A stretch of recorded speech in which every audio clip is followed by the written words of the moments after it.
ಇನ್ನು ಅನಂತಕುಮಾರ್ ಹೆಗಡೆ ಅವರ ಮಾತಿನ ಬಗ್ಗೆ ಮಾತಾಡಲೇಬೇಕು. ಅನಂತಕುಮಾರ್ ಹೆಗಡೆ ಕಾರಣಾಂತರಗಳಿಂದ 3 ವರ್ಷ ಸುಮ್ಮನಿದ್ರು, ಒಂದೇ ಒಂದು ಮಾತಾಡಿರಲಿಲ್ಲ. ಅವೆಲ್ಲವೂ ಕೂಡ ತಣ್ಣಗಿತ್ತು. ಯಾವಾಗ ಅನಂತಕುಮಾರ್ ಹೆಗಡೆ ಬಾಯಿ ಬಿಟ್ಟರಲ್ಲ, ಬಾಯಿ ಬಿಟ್ಟ ತಕ್ಷಣ ಅಲ್ಲಿ ಬೆಂಕಿ ಜ್ವಾಲೆಯನ್ನೇ ಅವರು ಉಗುಳಿದ್ದಾರೆ. ಅದರಲ್ಲೂ ಸಿದ್ದರಾಮಯ್ಯನವ್ರ ಬಗ್ಗೆ ಅವರು ಮಾಡಿರುವಂಥ ಮಾತುಗಳಿದಾವಲ್ಲ, ಅದು ಈಗ ಕಾಂಗ್ರೆಸ್ಸಿಗೊಂದು ದೊಡ್ಡ ಅಸ್ತ್ರ. ಬರೀ ಕಾಂಗ್ರೆಸ್ನವ್ರು ಮಾತ್ರ ಬೈತಿರುವಂಥದ್ದು ಮಾತ್ರ ಅಲ್ಲ, BJPಯವ್ರಿಗೂ ಕೂಡ ಇದು ನುಂಗಲಾರದ ಬಿಸಿ ತುಪ್ಪ.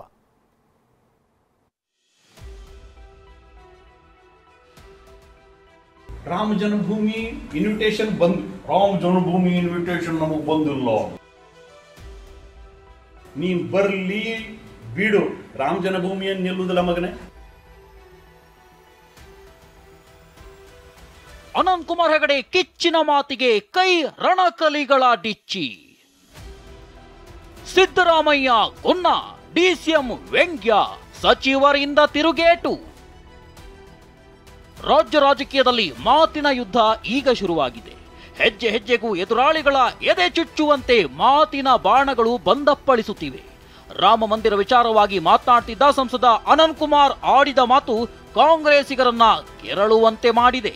ರಾಮ ಜನ್ಮಭೂಮಿ ಇನ್ವಿಟೇಷನ್ ಬಂದು, ರಾಮ ಜನ್ಮಭೂಮಿ ಇನ್ವಿಟೇಷನ್ ನಮಗೆ ಬಂದಿಲ್ಲ, ಆಮೇಲೆ ಬಂದ್ರು ನಾನು ಹೋಗುದಿಲ್ಲ ಅಂತಂದ್ರು. ನೀನ್ ಬರ್ಲಿ ಬಿಡು, ರಾಮ ಜನ್ಮಭೂಮಿಯನ್ನು ನಿಲ್ಲುವುದಿಲ್ಲ ಮಗನೇ. ಇಷ್ಟೇ ನೋಡಿ, ಅನಂತಕುಮಾರ್ ಆಡಿದ ಮಾತಿನಿಂದ ಕಾಂಗ್ರೆಸ್ ಪಡೆ ಕೆರಳಿ ಕೆಂಡವಾಗಿದೆ. ಅನಂತಕುಮಾರ್ ಹೆಗಡೆ ಎಷ್ಟು ದಿನ ನಾಪತ್ತೆಯಾಗಿದ್ರು? ಅವರು ಬಡವರ ಕಷ್ಟ ಕೇಳಿದ್ದಾರಾ ಅಂತ ಸಿಎಂ ಸಿದ್ದರಾಮಯ್ಯ ಪ್ರಶ್ನೆಗಳ ಬಾಣವನ್ನೇ ಬಿಟ್ರು. ಅತ್ತ DCM DK ವ್ಯಂಗ್ಯದ ಮಾತಿನಿಂದಲೇ ಗುನ್ನ ಕೊಟ್ಟಿದ್ದಾರೆ. ರಾಜಕೀಯವಾಗಿ ಆರೋಪ ಮಾಡ್ತಾರೆ. ಯಾಕಂತಂದ್ರೆ ಅನಂತಕುಮಾರ್ ಹೆಗಡೆ ಅವರಿದಾರಲ್ಲ, ಅವ್ರಿಗೆ ಇವತ್ತಿನವ್ರಿಗೆ ನಾಪತ್ತೆಯಾಗಿದ್ರು. ಇದಕ್ಕಿದ್ದೆಲ್ಲ ಚುನಾವಣೆ ಬಂದ ಮೇಲೆ ಕಾಣಿಸ್ಕೊಂಡು ಒಂದು ಸ್ಟೇಟ್ಮೆಂಟ್ ಕೊಟ್ಟಿದ್ದಾರೆ. ಅವ್ರು ಏನಾದ್ರು ಮಾಡಿದಾರ ಕ್ಷೇತ್ರಕ್ಕೆ? MP ಆಗಿ, ಮಾಜಿ ಮಂತ್ರಿಯಾಗಿ ಏನಾದ್ರು ಮಾಡಿದಾರ? ಇವತ್ತಿನವ್ರಿಗೆ ಯಾರು ಬಡವ್ರ ಕಷ್ಟ ಕೇಳಿದಾರ?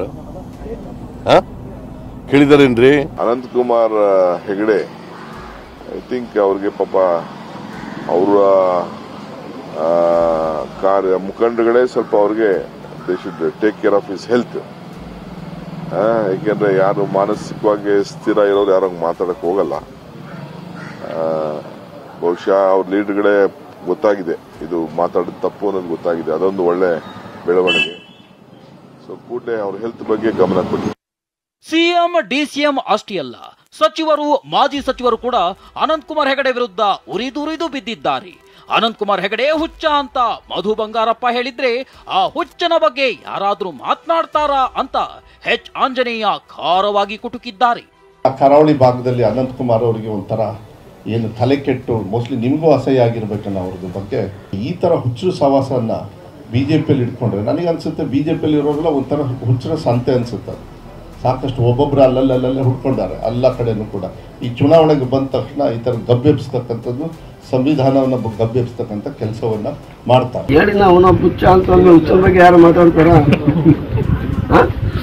ಮಾತಾಡಿ ಬಂದ್ರೆ ಅವನು ಇನ್ನೂ ಸ್ವಲ್ಪ ದೊಡ್ಡವನಾಗ್ತಾನೆ.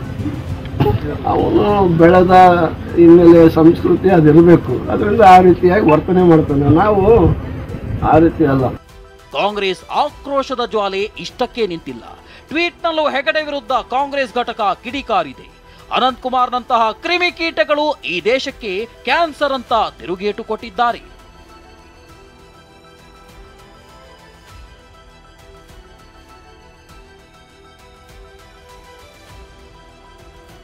ಇದರ ನಡುವೆ ಸಂಸದ ಅನಂತಕುಮಾರ್ ವಿರುದ್ಧ ಬಾಗಲಕೋಟೆ ಜಿಲ್ಲಾ ಕಾಂಗ್ರೆಸ್ ಘಟಕ ದೂರು ಕೊಟ್ಟಿದೆ. ಅನಂತಕುಮಾರ್ ಹೆಗಡೆಯನ್ನ ಬಂಧಿಸುವಂತೆ ಬಾಗಲಕೋಟೆ SPಗೆ ಕಾಂಗ್ರೆಸ್ ಕಾರ್ಯಕರ್ತರು ಒತ್ತಾಯಿಸಿದ್ದಾರೆ. ಆತ BJP ನಾಯಕರು ಕೂಡ ಸ್ವಪಕ್ಷದ ಸಂಸದರ ವಿರುದ್ಧವೇ ಬೇಸರ ಹೊರಹಾಕಿದ್ದಾರೆ.